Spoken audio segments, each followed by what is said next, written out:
भारत माता की। भारत माता की।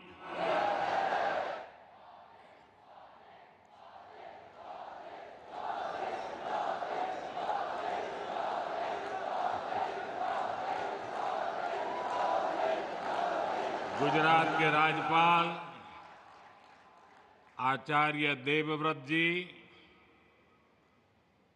राज्य के लोकप्रिय मुख्यमंत्री भूपेंद्र भाई पटेल,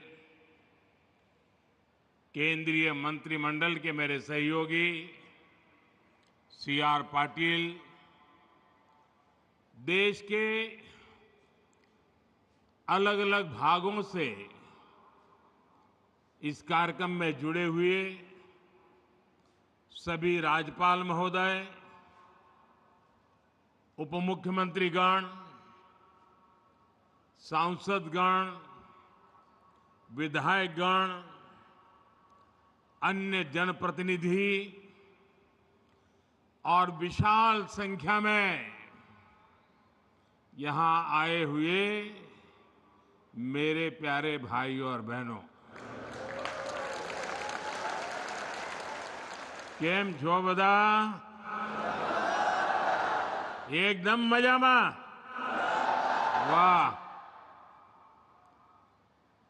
તમારા બધાની ક્ષમા માંગીને મારે આજે ભાષણ હિન્દીમાં કરવું છે, કારણ કે બીજા રાજ્યના પણ બધા સાથીઓ આ કાર્યક્રમમાં મોટી સંખ્યામાં જોડાયેલા છે અને આપણે ગુજરાતમાં તો હિન્દી ચાલે કા?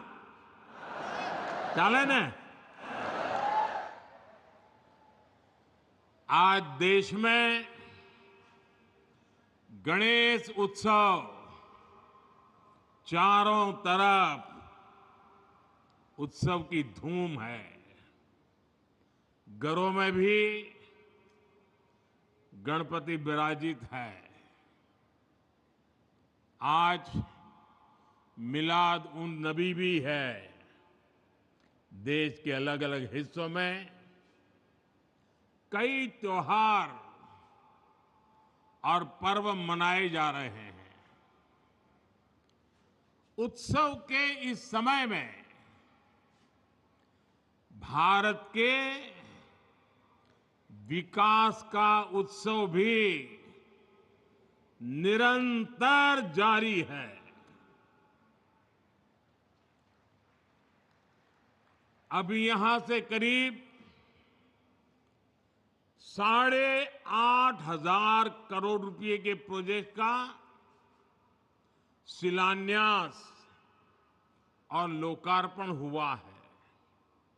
इनमें रेल, रोड, मेट्रो ऐसे अनेक प्रोजेक्ट शामिल हैं। आज गुजरात के गौरव में एक और सितारा जुड़ा है। आज नमो भारत रैपिड रेल भी शुरू हुई है।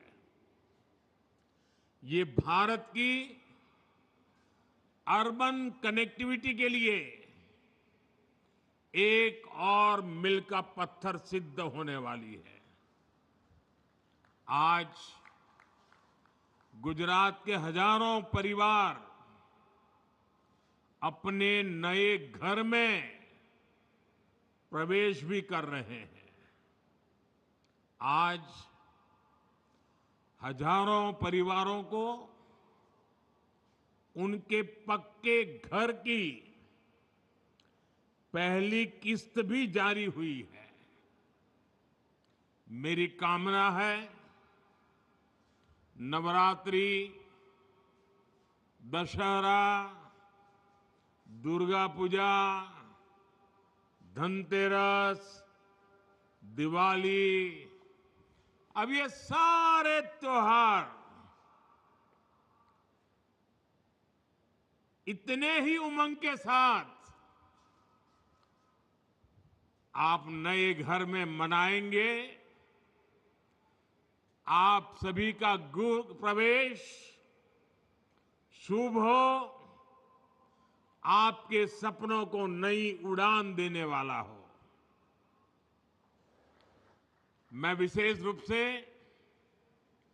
उन हजारों बहनों को बधाई दूंगा जिनके नाम पर ये घर रजिस्टर हुए हैं। विकास के इन सभी प्रोजेक्ट्स के लिए मैं गुजरात वासियों को, देशवासियों को बहुत बहुत बधाई देता हूं। साथियों, उत्सव के इस माहौल में एक पीड़ा भी है। इस वर्ष गुजरात के अनेक इलाकों में एक साथ अतिवृष्टि हुई है। पहली बार इतिहास में इतने व्यापक स्तर से इतने कम समय में इतनी तेज बारिश हमने देखी है। इक्का दुक्का जगहों में नहीं, बल्कि गुजरात के कोने कोने में ये स्थिति पैदा हुई और इसके कारण हमने अनेक स्वजनों को खोया है। जान माल की भी बहुत हानि हुई है। केंद्र और राज्य सरकार प्रभावितों को हर संभव राहत देने के लिए काम कर रही है। जिन साथियों का उपचार चल रहा है, मैं उनके जल्द स्वस्थ होने की कामना करता हूं। साथियों, तीसरी बार प्रधानमंत्री के रूप में शपथ लेने के बाद मैं पहली बार आज गुजरात आया हूं। आप सभी के बीच आया हूं। गुजरात मेरी जन्मभूमि है। गुजरात ने मुझे जीवन की हर सीख दी है।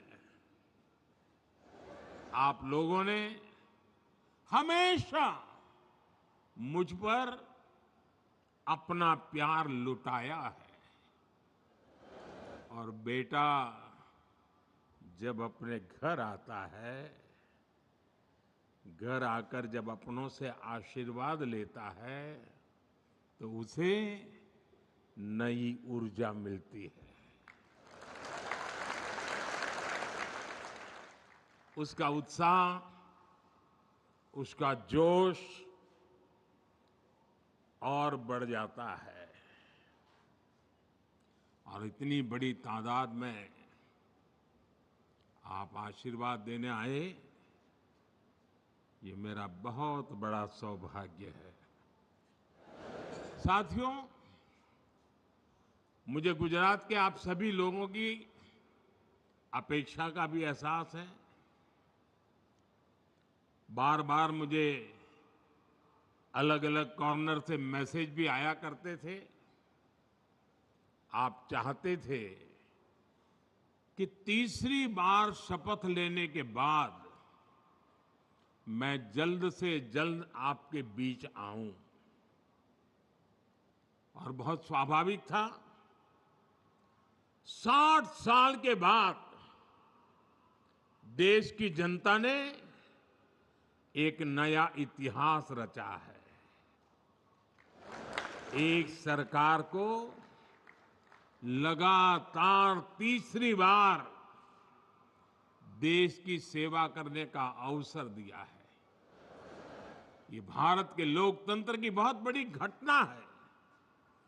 और इसलिए गुजरात के मन में ये विचार आना कि हमारे नरेंद्र भाई पर तो हमारा हक है, उन्होंने तुरंत गुजरात आना चाहिए, आपकी भावना सही है। लेकिन राष्ट्र प्रथम का संकल्प दिलाकर आप ही लोगों ने मुझे दिल्ली भेजा है।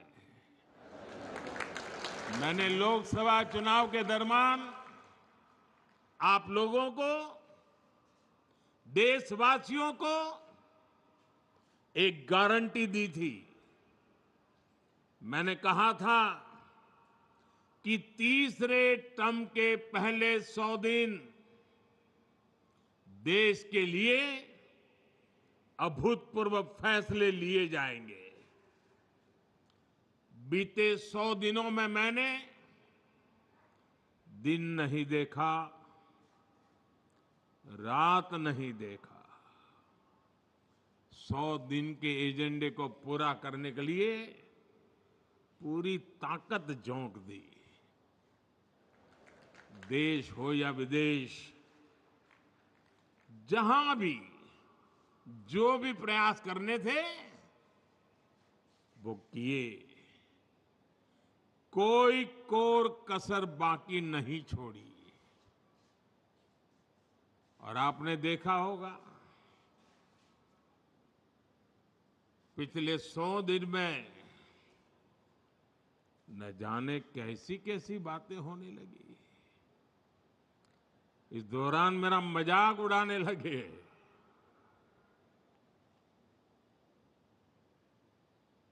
मोदी का मखौल उड़ाने लगे। भांति भांति के तर्क वितर्क बताते रहे, मजा लेते थे। और लोग भी हैरान थे कि मोदी क्या कर रहा है, क्यों चुप है, इतनी मजाक हो रही है, इतना अपमान हो रहा है।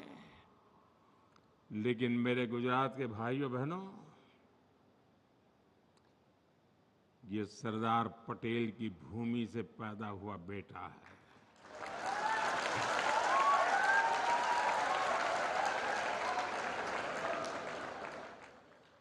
हर मजाक, हर मखौल, हर अपमान को सहते हुए एक प्रण लेकर के 100 दिन मैंने आपके कल्याण के लिए, देश हित के लिए नीति बनाने और निर्णय लेने में जुटा लिए। और तय किया था जिनको जितना मखौल उड़ाना है उड़ा दो, उनको भी तो मौज आएगी यार। ले लो ले लो। और मैंने तय किया था मैं एक भी जवाब नहीं दूंगा। जिस रास्ते पर मुझे देश के कल्याण के मार्ग पर चलना है, कितने ही प्रकार के हंसी मजाक ठिठोरापन होता रहे, मैं अपनी इस राह से भटकूंगा नहीं। और आज मुझे खुशी है कि उन सब अपमानों को पछाते हुए 100 दिन के इन निर्णयों में देश के हर नागरिक, हर परिवार, हर वर्ग के कल्याण की गारंटी पक्की हो गई है। इन 100 दिनों में 15 लाख करोड़ रुपए से ज्यादा योजनाओं पर काम शुरू हुआ है। चुनाव के दौरान मैंने 3 करोड़ नए घर बनाने की गारंटी देश को दी थी।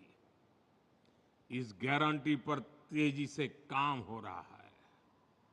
आज यहां इस कार्यक्रम में भी गुजरात के हजारों परिवारों को पक्का घर मिला है। कल मैं झारखंड में था, वहां भी हजारों परिवारों को घर दिए गए हैं। गांव हो या शहर, हम सभी को बेहतर जिंदगी जीने के लिए व्यवस्थाएं जुटाने में लगे हैं। शहरी मिडिल क्लास के घरों के लिए आर्थिक मदद देना हो, श्रमिकों को सही किराए पर अच्छा घर देने का अभियान हो, फैक्ट्रियों में काम करने वालों के लिए विशेष आवास योजना बनानी हो, वर्किंग विमेन के लिए देश में नए हॉस्टल बनाने हो, सरकार इन पर हजारों करोड़ रुपए खर्च कर रही है। साथियों, कुछ दिन पहले ही गरीब और मिडिल क्लास के स्वास्थ्य से जुड़ा बहुत बड़ा फैसला लिया गया है। मैंने आपसे वादा किया था कि देश में 70 वर्ष से ऊपर के जितने भी बुजुर्ग हैं, सबको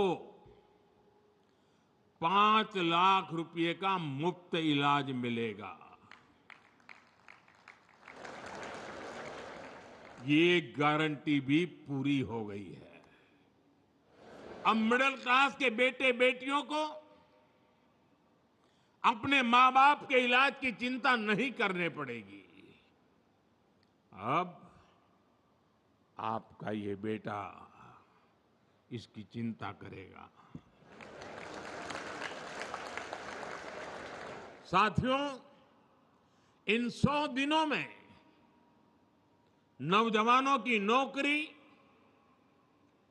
उनके रोजगार, स्वरोजगार, उनके कौशल विकास के लिए बड़े फैसले लिए गए हैं। नौजवानों के लिए 2 लाख करोड़ रुपए का विशेष पीएम पैकेज घोषित किया गया है। इसका फायदा 4 करोड़ से अधिक नौजवानों को होगा। अब कंपनियों में पहली नौकरी की पहली सैलरी भी अगर कंपनी नए नौजवान को पहली बार रोजगार देती है तो वो पैसे सरकार देने वाली है। सरकार ने मुद्रा लोन, जिस मुद्रा लोन ने स्वरोजगार के क्षेत्र में एक नई क्रांति लाई है, बहुत सफल अभियान रहा है। उसकी सफलता को देखते हुए पहले 10 लाख रुपए तक मिलते थे, अब उसे बढ़ा करके 20 लाख रुपया कर दिया गया है। साथियों, मैंने माताओं बहनों को गारंटी दी थी कि देश में 3 करोड़ लखपति दीदी बनाई जाएगी। बीते सालों में 1 करोड़ लखपति दीदी बन चुकी है। लेकिन आपको खुशी होगी कि तीसरी टर्म में पहले 100 दिन में गुजरात सहित पूरे देश में 11 लाख नई लखपति दीदी बनी है। हाल में ही सरकार ने तिलहन उगाने वाले किसानों के हित में, तेलीबिया, उनके हित में भी बड़ा फैसला लिया है। ये फैसला इसलिए लिया गया है ताकि देश के किसान, हमारे तिलहन किसानों को बढ़े हुए एमएसपी से भी ज्यादा कीमत मिले, तिलहन किसानों को फायदा हो। इसके लिए विदेशी तेल के आयात पर शुल्क बढ़ाया गया है। इससे सोयाबीन और सूरजमुखी जैसी फसलें उगाने वाले किसानों को बहुत लाभ होगा और देश को खाद्य तेल में आत्मनिर्भर बनाने के मिशन को भी गति मिलेगी। सरकार ने बासमती चावल और प्याज के निर्यात पर भी जो रोक लगी हुई थी उसे भी हटा दिया है। इससे विदेशों में भारत के चावल और प्याज की मांग बढ़ी है। इस निर्णय से भी देश के करोड़ों किसानों को फायदा होगा। साथियों, बीते 100 दिनों में रेल, रोड, पोर्ट, एयरपोर्ट और मेट्रो से जुड़े दर्जनों प्रोजेक्ट्स को स्वीकृति दी गई है। इसकी झलक आज के इस कार्यक्रम में भी दिख रही है, वीडियो में भी बताया गया। यहां गुजरात में कनेक्टिविटी से जुड़े ढेर सारे प्रोजेक्ट्स का शिलान्यास या लोकार्पण हुआ है। थोड़ी देर पहले मैंने मेट्रो से गिफ्ट सिटी स्टेशन तक सफर किया। इस दौरान अनेक लोगों ने अपने अनुभव साझा किए। अहमदाबाद मेट्रो के विस्तार से हर कोई खुश है। 100 दिनों के अंदर देश भर के अनेक शहरों में मेट्रो के विस्तार से जुड़े निर्णय लिए गए हैं। साथियों, गुजरात के लिए आज का दिन एक और वजह से भी खास है। आज अहमदाबाद और भुज के बीच नमो भारत रैपिड रेल चलने लगी है।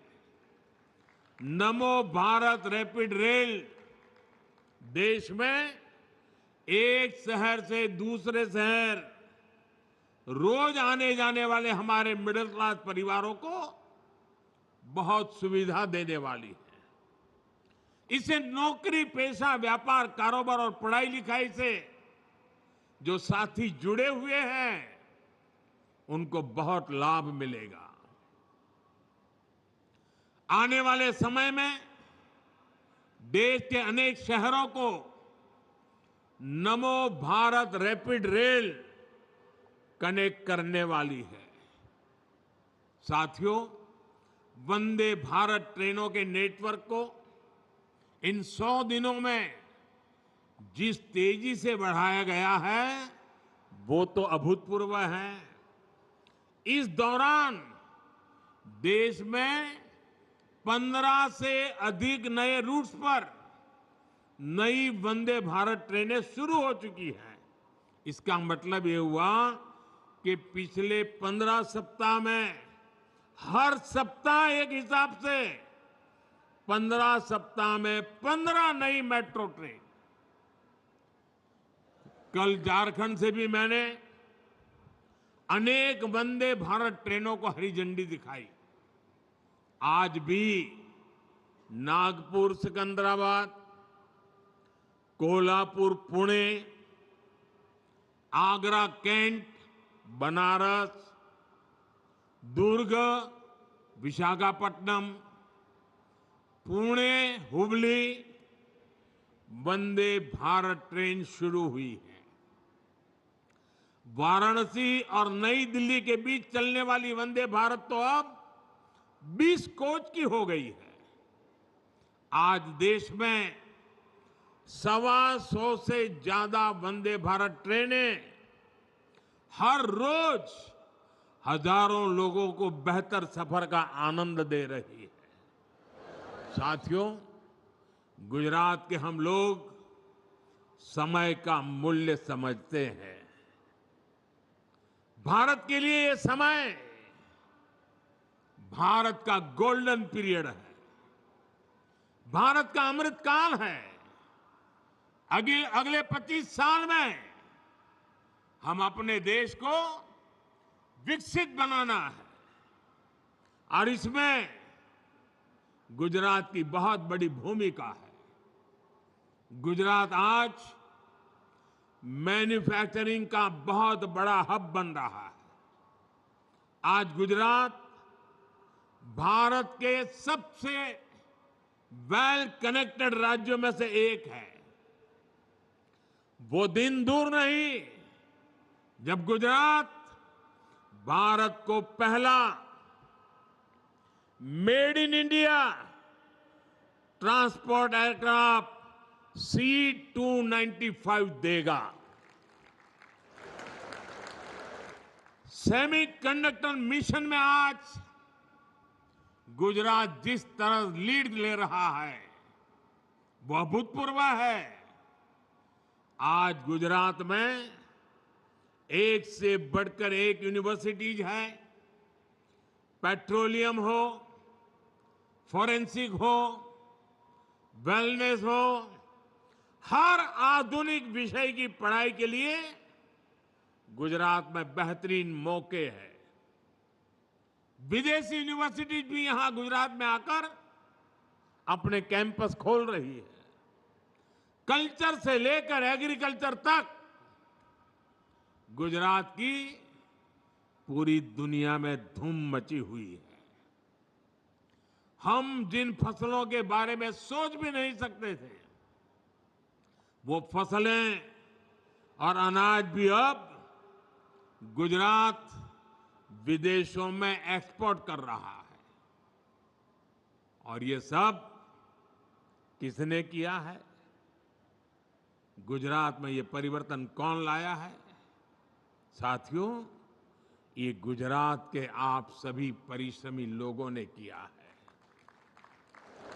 पूरी की पूरी एक पीढ़ी गुजर गई जिसने गुजरात के विकास के लिए जी जान से यहां मेहनत की है। अब यहां से हमें गुजरात को एक नई ऊंचाई पर लेकर जाना है। आपको याद होगा, इस बार लाल किले से मैंने भारत में बनने वाले सामानों की क्वालिटी की बात की है। जब हम कहते हैं कि एक्सपोर्ट क्वालिटी का है, तो कहीं ना कहीं ये बात भी मान लेते हैं कि जो एक्सपोर्ट नहीं हो रहा उसकी क्वालिटी शायद उतनी बेहतर नहीं है, और इसलिए कहते हैं ये एक्सपोर्ट क्वालिटी का है। हमें इस मानसिकता से बाहर निकलना है। मैं चाहता हूं गुजरात अपने बेस्ट क्वालिटी के प्रोडक्ट के लिए भारत और पूरी दुनिया में अपनी शानदार पहचान बनाए। साथियों, आज भारत जिस तरह नए संकल्पों को साथ काम कर रहा है, विदेशों में भी भारत की आज वाहवाही हो रही है। हाल के दिनों में मुझे अनेक देशों में अनेक बड़े मंचों पर भारत का प्रतिनिधित्व करने का अवसर मिला। आपने भी देखा है कि दुनिया में भारत में का कितना मान सम्मान मिल रहा। दुनिया में हर कोई भारत का, भारतीयों का खुले मन से स्वागत करता है। हर कोई चाहता है कि भारत के साथ अच्छे रिश्ते तैयार बने। अगर कहीं कोई संकट है, कहीं कोई समस्या है, तो लोग समाधान के लिए भारत को याद करते हैं। जिस प्रकार भारत के लोगों ने लगातार तीसरी बार स्थिर सरकार बनाई, जिस प्रकार भारत तेज गति से विकास कर रहा है, उसे दुनिया की उम्मीदें और अधिक बढ़ गई है। और 140 करोड़ देशवासियों का यह अटूट भरोसा ही है जिसके चलते मैं भी सीना चौड़ा करके गर्व के साथ दुनिया को भरोसा देता हूं, मेरे देशवासियों की ताकत के कारण। भारत पर इस बढ़ते भरोसे का सीधा फायदा भारत के किसान, भारत के नौजवान को होता है। जब भारत पर भरोसा बढ़ता है तो हमारे स्किल नौजवानों की डिमांड बढ़ती है। जब भारत पर भरोसा बढ़ता है तो हमारा एक्सपोर्ट बढ़ता है और देश में ज्यादा निवेश आता है। जब भारत पर भरोसा बढ़ता है तो विदेशी निवेशक भारत में अपना पैसा लगाते हैं, फैक्ट्रियां लगाते हैं। भाइयों और बहनों, एक तरफ हर देशवासी पूरी दुनिया में भारत का ब्रांड एम्बेसडर बनना चाहता है, अपने देश को, उसके सामर्थ्य को आगे बढ़ाने में लगा है, वहीं देश में ही नेगेटिविटी से भरे कुछ लोग उल्टा काम कर रहे हैं। ये लोग देश की एकता पर प्रहार कर रहे हैं। सरदार पटेल ने हमें 500 से ज्यादा रियासतों को मिलाकर भारत का एकीकरण किया। सत्ता के भूखे ये लालची लोग भारत के ही टुकड़े टुकड़े कर देना चाहते हैं। आप लोगों ने सुना होगा, अब ये लोग मिलकर कह रहे हैं कि जम्मू कश्मीर में आर्टिकल 370 को वापस ले आएंगे। ये लोग जम्मू कश्मीर में 2 संविधान, 2 विधान का नियम फिर लागू करना चाहते हैं। तुष्टीकरण के ये लोग किसी भी हद को पार कर रहे हैं। नफरत से भरे हुए लोग भारत को बदनाम करने का कोई मौका नहीं छोड़ते। ये लोग गुजरात को भी लगातार निशाने पर ले रहे हैं। इसलिए गुजरात को इनसे सतर्क भी रहना है और इन पर नजर भी रखनी है। साथियों, विकसित होने के रास्ते पर चल रहा भारत ऐसी ताकतों से डटकर मुकाबला करेगा। भारत के पास अब गंवाने के लिए समय नहीं है। हमें भारत की साख भी बढ़ानी है और हर भारतीय को सम्मान का जीवन भी देना है। और मैं जानता हूं गुजरात इसमें भी अग्रणी है। हम सभी के प्रयासों से हमारे हर संकल्प सिद्ध होंगे। आज आप जिस उमंग के उत्साह के साथ आशीर्वाद दे रहे हैं,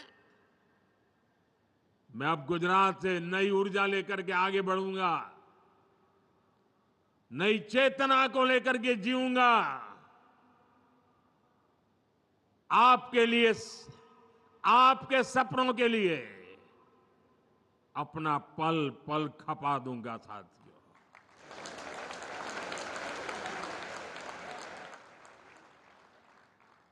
आपका कल्याण, आपके जीवन की सफलता, आपके सपनों को साकार करना, जीवन में इसके सिवाय कोई इच्छा नहीं है, कोई आकांक्षा नहीं। सिर्फ और सिर्फ आप ही, मेरे देशवासी ही मेरे आराध्य हैं। मैंने मेरे इस आराध्य देव की पूजा में अपने आप को आहुत करने का निर्णय कर लिया है, अपने आप को खपाने का निर्णय कर लिया है। और इसलिए साथियों, जीऊंगा तो आपके लिए,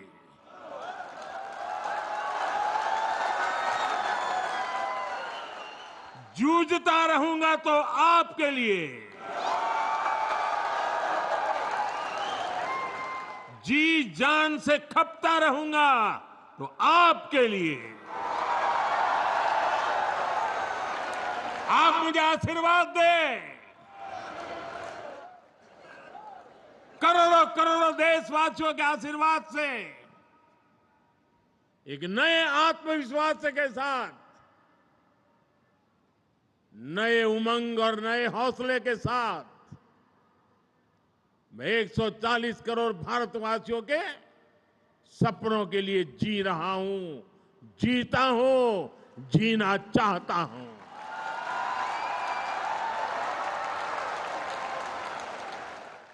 इतनी बड़ी तादाद में आपने आशीर्वाद देने के लिए आए। मैं कल शाम से गुजरात आया हूं, लंबे समय के बाद आया, लेकिन आपका प्यार बढ़ता ही चला जा रहा है, बढ़ता ही चला जा रहा है। और मेरा हौसला भी बुलंद होता चला जा रहा है।